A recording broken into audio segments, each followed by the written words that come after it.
قرآن میں دیکھیے سورہ طلاق میں ایک کانٹیکسٹ میں بہت زیادہ پازیٹیو بات ہے، بہت زیادہ یہ طلاق کے کانٹیکسٹ میں ہے، لیکن آپ کو معلوم ہے کہ قرآن کا طریقہ کیا ہے۔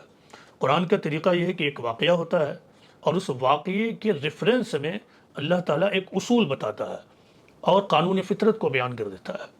تو یہاں بھی اگرچہ بات ہو رہی ہے شادی شدہ زندگی کی، طلاق کی، لیکن طلاق کے بعد جو مسائل پیدا ہوتے ہیں یعنی لائف میں پرابلمز، تو پرابلم تو جنرل ہے، نیچر الگ الگ ہوتا ہے۔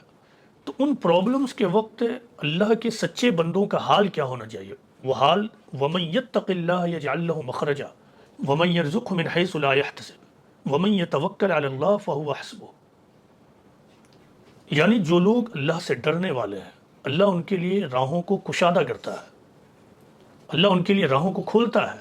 مطلب جو لوگ فیتھ رکھتے ہیں اللہ پر، اللہ سے ڈرنے کا مطلب کیا؟ اللہ پر فیتھ رکھنا، اس بات کو لے کر پر امید رہنا کہ اگر اللہ میرے ساتھ ہے تو میرے لیے hope lessons and sense of frustration کے لیے کوئی اسکوپ ہی نہیں ہے۔